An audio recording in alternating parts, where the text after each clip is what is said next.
Hello students, welcome to the second lecture of chapter halogen derivatives. In this lecture we are going to discuss about method of preparation of alkyl halide. Alkyl halides can be prepared by using alcohol, hydrocarbon and alkyl halide itself by doing halogen exchange. First discuss in detail or first look at how we can prepare alkyl halide from alcohol. Okay. From alcohol we can prepare it by using three different reagents. Number one is hydrogen halide, number two is phosphorus halide and number three is thionyl chloride. When we are using hydrogen halide for preparation of alkyl halide, there are three hydrogen halides which we can use depending on the type of alkyl halide we want to form. For making alkyl chloride we will use HCl. For making alkyl bromide we will use HBr, and for making alkyl iodide we will use HI. Phosphorus halides are of two types, phosphorus pentahalide and phosphorus trihalides. Phosphorus pentahalide can exist only in the form of PCl5, the other two do not exist.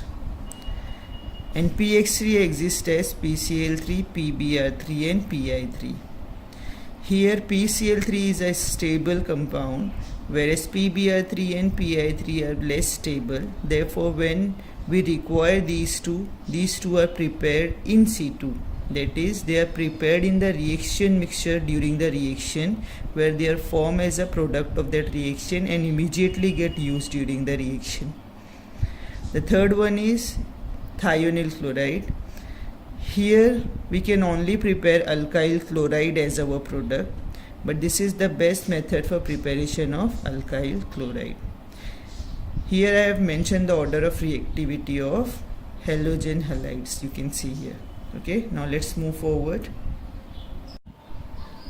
Now look, here I have given a general reaction where alcohol is treated with hydrogen halide under the suitable condition and produces alkyl halide and water. Let's first discuss how alkyl chloride can be prepared by using this method. Okay, so alcohols when treated with HCl in presence of anhydrous ZnCl2, it gets converted to alkyl chloride and water is formed as the byproduct. This reaction of formation of alkyl chloride from alcohol using HCl and ZnCl2 is known as Grove's process. This is Grove's process. Okay, and the reagents concentrated HCl and anhydrous ZnCl2 are known as Lucas reagent. Okay, now let's see some examples. Let's take primary alcohol first, CH3 CH2 OH, that is ethyl alcohol. On reaction with HCl and ZnCl2, heating is also required, gets converted to CH3 CH2 Cl, that is ethyl chloride and water. This was the example of primary alcohol. Similarly, tertiary alcohol can also undergo the reaction. Let's take isopropyl alcohol. Again on treatment with HCl and ZnCl2 will result in the formation of CH3 CH2 Cl CH3, that is isopropyl chloride and water. Now another example I want to show of tertiary alcohol, CH3 CH3 CH3 OH. On reaction with HCl only, here it does not require ZnCl2, will form tertiary alkyl chloride. Okay, so here ZnCl2 is not needed, only the presence of HCl at room temperature only is enough. When we'll shake it together, we'll instantly get our alkyl chloride. Okay. Why this is happening? Because the order of reactivity of primary, secondary and tertiary alcohol differs from each other. The tertiary alcohol show highest reactivity, secondary alcohol is less than it, and primary alcohols are least reactive. Okay, it means tertiary alcohol will undergo immediate conversion to alkyl chloride. Secondary alkyl alcohol will take few minutes, and primary alcohol will take significant amount of time to get converted to your alkyl chloride. Okay, that is why this Lucas reagent is used as a distinguishing test for identifying the primary, secondary and tertiary alcohols. Okay, depending upon the time that is required for the completion of the reaction, we can identify which reactants were primary, secondary and tertiary. Okay, now let's move for the next reaction.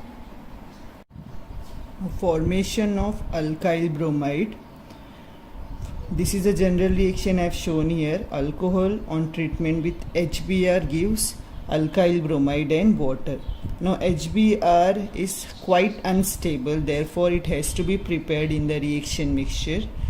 For making it, generally potassium bromide or sodium bromides are treated with concentrated sulfuric acid, which results in the formation of HBr. Okay, so directly HBr we cannot write, we have to show that HBr is produced by using NaBr and sulfuric acid. Okay, now let's see some example.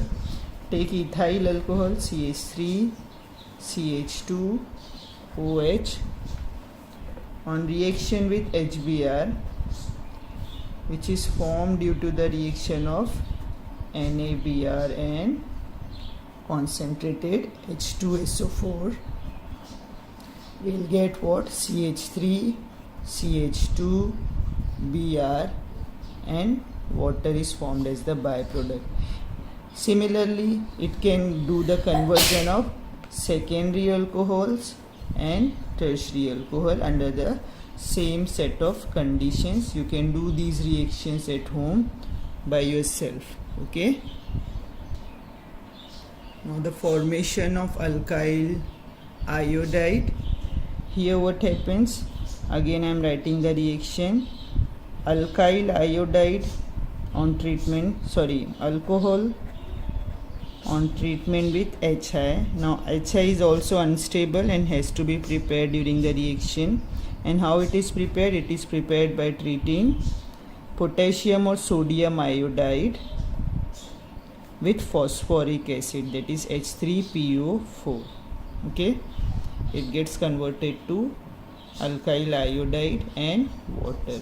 I am taking one example of secondary alcohol here. Take CH3 CHOH CH3. This is your secondary alcohol on treatment with HI by taking Ki, or we can also take sodium iodide here, and phosphoric acid H3PO4. We will get our CH3 CHI CH3 plus water is formed as the byproduct. Okay, now here in place of phosphoric acid, why we are not taking sulfuric acid?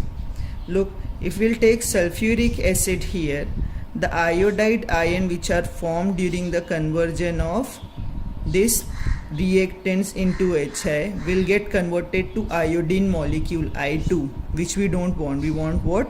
HI here. So sulfuric acid is a very strong oxidizing agent, and it will convert iodide ions to iodine gas, which is not needed. Okay, therefore phosphoric acid is used instead of sulfuric acid. Okay, so remember, while formation of alkyl iodide, sodium iodide or potassium iodide has to be taken with phosphoric acid only and not with sulfuric acid. Okay, the reason is sulfuric acid is a very good oxidizing agent, and it oxidizes iodide ion into iodine and interfere with the formation of hydrogen iodide, which we require for the reaction. Now comes the preparation of alkyl halide by using phosphorus halides. Let's take the discussion with first how it is prepared by using PCl5. I have given the general example where alcohol is treated with phosphorus pentachloride. It is heated and gives alkyl chloride, HCl, and phosphoryl chloride is formed as the byproduct. Okay, let's take some example here. Let's take CH3 CHOH, a secondary alcohol, on treatment with PCl5. It will give what? Wherever is your hydroxyl group, you replace it with your halogen and you will get your alkyl chloride. Okay, byproduct will be what? This HCl is produced here, this hydrogen is what? Get attached here, one chlorine is here, one chlorine is here, 3 are left, and one oxygen from here, it will form POCl3. Okay, similarly you can write these reactions for primary and tertiary alcohols also. You can take the example of ethyl alcohol and tertiary butyl alcohol and do carry out the reaction by using PCl5. Okay, now the next one is how we are going to prepare it from phosphorus trihalides. Okay, all three types of trihalides can go for this reaction. I have shown you the general reaction. You can see alcohol, 3 moles of alcohols will react with 1 mole of phosphorus trihalide and will form 3 moles of alkyl chloride, and phosphorus acid will be formed as your byproduct. Okay, let's see the example first with PCl3. So take ethyl alcohol CH3 CH2OH. When it is treated with phosphorus trichloride, it has to be refluxed. Okay, it forms CH3. Okay, 3 moles are needed, sorry. So 3 moles of CH3 CH2, and here what will come? Cl. Look, in PCl3 3 Cls are there. It means we will substitute all the 3 Cl to alcohol. For that we require 3 moles of alcohol. Okay, but phosphorus halide will be needed only 1 mole, because 1 mole of phosphorus halide contains 3 halogens. Okay, so you are removing 3 OH group from here, 3 hydrogen and 3 oxygen. It forms what? H3 and O3, and where is what P comes from here? It forms H3PO3. This is your product. Okay, phosphorus acid and 3 moles of alkyl chloride. The number of moles are very important here. Now let's see the example of these with PBr3 and PI3. CH3 CHOH CH3, that is secondary alcohol. How many moles? 3 moles. Reacts with PBr3. Now PBr3 does not exist in the stable form, therefore it has to be prepared in C2, that is in the reaction mixture. So how it is prepared? It is prepared by the action of red phosphorus and bromine gas. Okay, so bromine gas, when passed over red phosphorus, it forms phosphorus tribromide. So it is important to mention the condition on the arrow in case of bromine as well as in case of iodine. It will result in the formation of 3 moles of CH3 CHBr CH3, and your byproduct again is same, H3PO3. Now the reaction with iodide also we'll discuss. Let's take tertiary iodide now, alcohol now. CH3 CH3 CH3OH. This is your tertiary iodide. How many moles? 3 moles. Okay, will reacts with PI3 in presence of phosphorus and iodine, that is they are prepared in the reaction mixture. it will result in the formation of 3 moles of CH3, CH3. Wherever is your OH, it will get replaced by halogen. Okay, so you'll get tertiary butyl iodide as your product, and phosphorus acid is formed as the byproduct. Okay, this is how we prepared our alkyl halide using phosphorus halides. I hope you have understood it. Now the reaction of alcohol with thionyl chloride. I have shown here the general reaction where alcohol is refluxed in presence of pyridine with thionyl chloride. It results in the formation of alkyl chloride, and HCl and sulfur dioxide gases are also formed as the byproduct. Now this method is considered as the best method for preparation of alkyl chloride. Why it is considered as best? Because the byproducts HCl and SO2 are gases. When they form, they escapes from the reaction mixture, leaving behind only the pure alkyl chloride. Okay, so this does not require any separation or further distillation for obtaining your alkyl chloride. Okay, because the gaseous byproducts can easily leave the system, leaving behind only the desired product. Okay, now let's see one example here.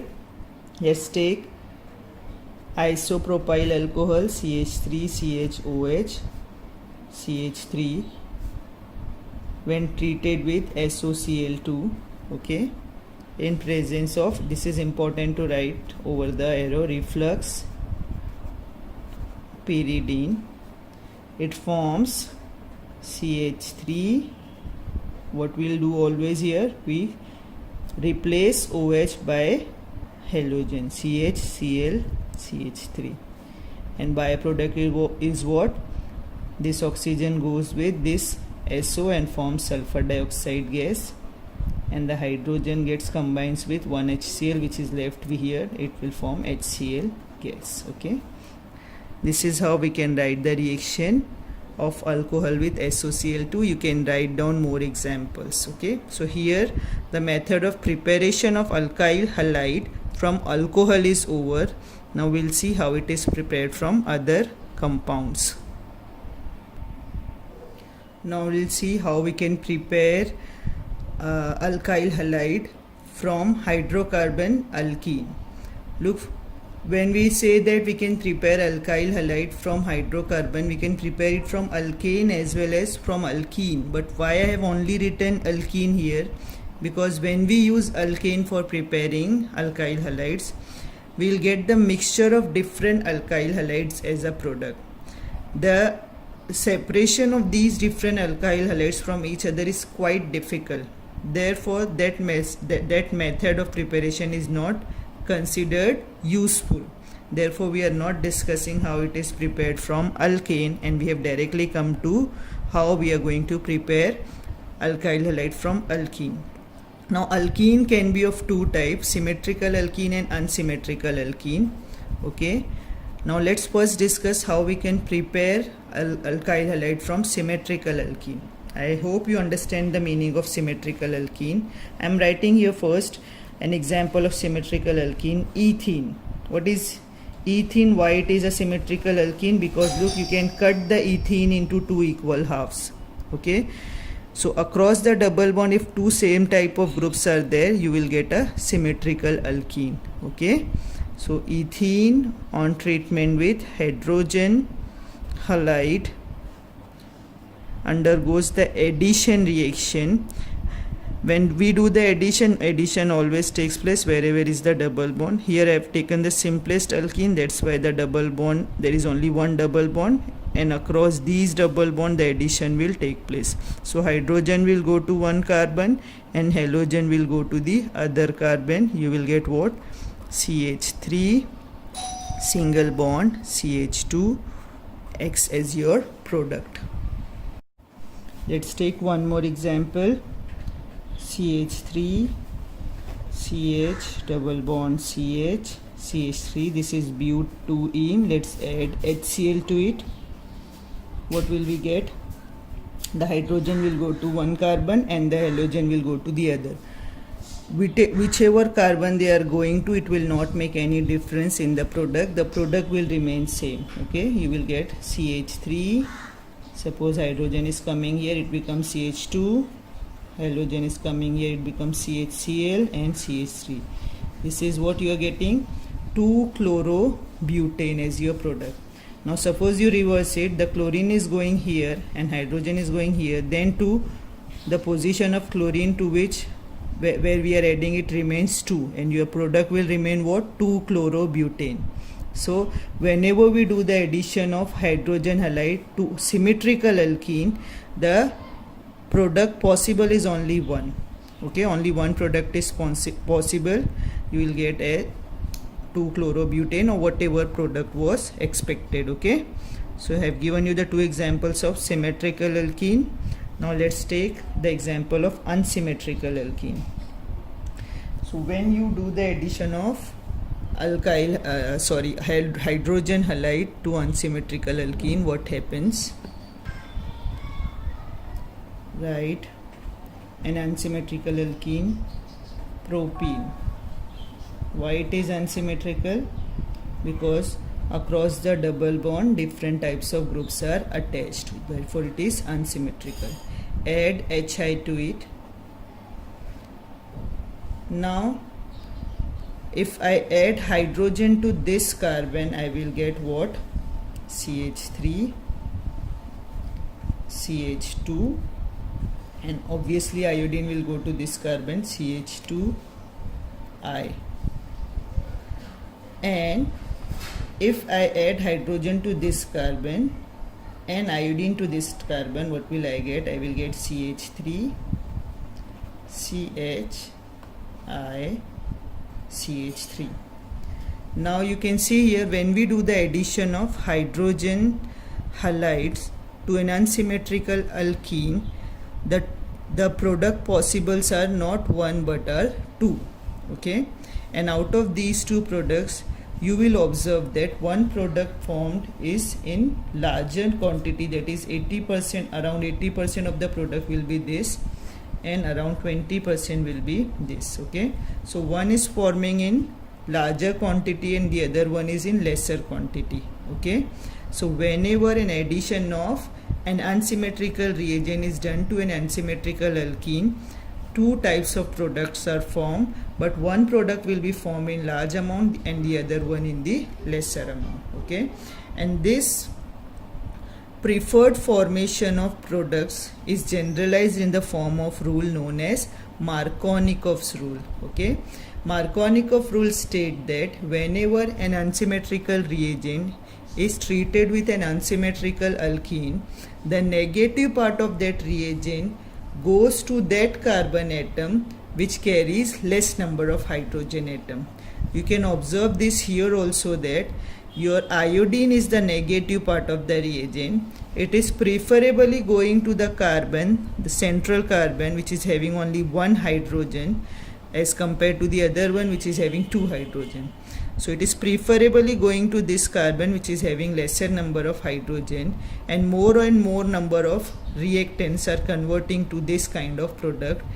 That's why this is our major product. Okay, and some of it are also going against it, and only 20% of this are formed as your product, and this is termed as your minor product. Okay, so you have to memorize that rule. What is that rule? Markovnikov's rule. You can write that rule from here.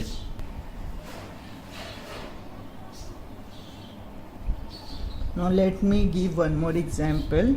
Take the example of isobutylene CH3, C double bond CH2, CH3. This is isobutylene. Let's treat it with HBr. Okay, what will be my major product? According to Markovnikov's rule, the negative part will go to the carbon that carries lesser number of hydrogen. So obviously this carbon is having no hydrogen, therefore I would say that our major product would be which product? Where your bromine is going to the carbon having lesser hydrogen. Okay, so this is what? Isobutyl bromide.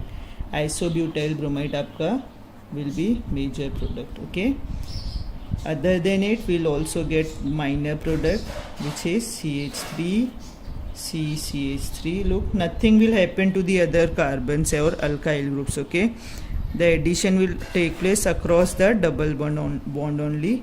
So if your negative part is going to the other carbon which is having more hydrogen, you are going anti-Markovnikov rule.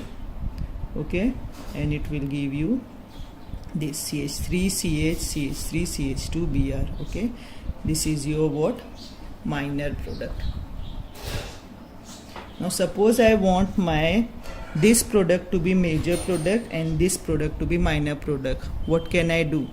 So only if I am doing the addition of HBr, I can switch my major and minor product with each other by using what? By using peroxide. If the same reaction is carried out in presence of H2O2 hydrogen peroxide or sodium peroxide, you will find that the bromine will now preferentially go to the carbon that carries more number of hydrogen instead of the carbon that carries less number of hydrogen.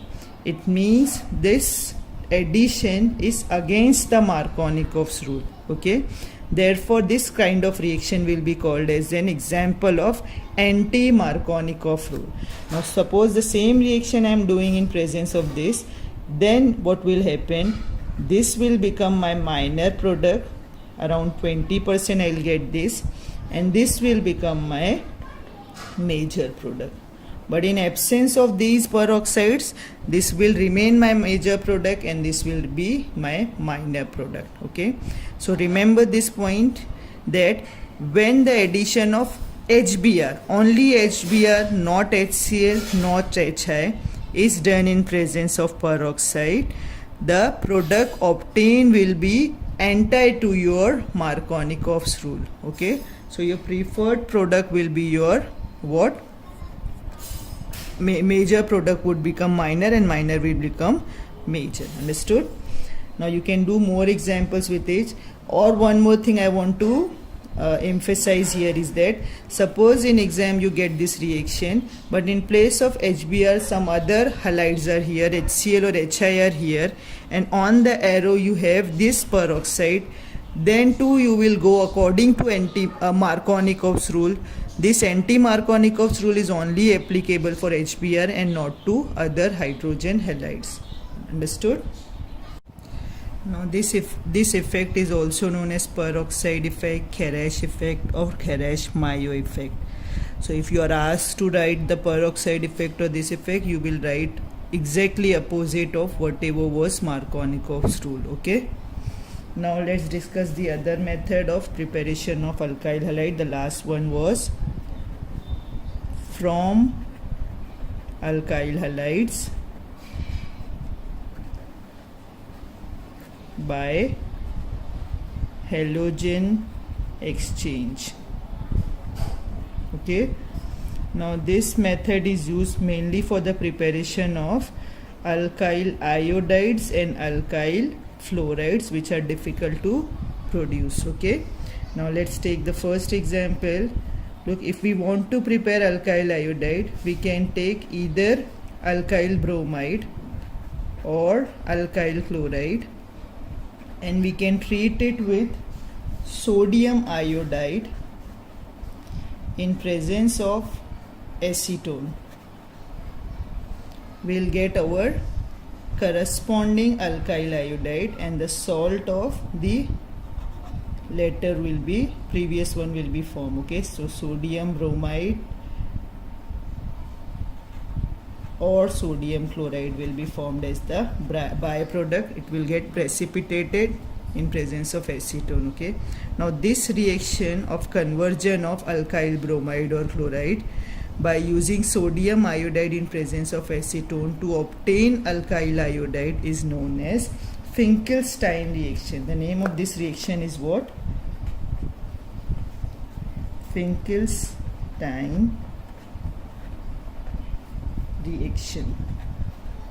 You have to remember this. It is an important reaction, a name reaction.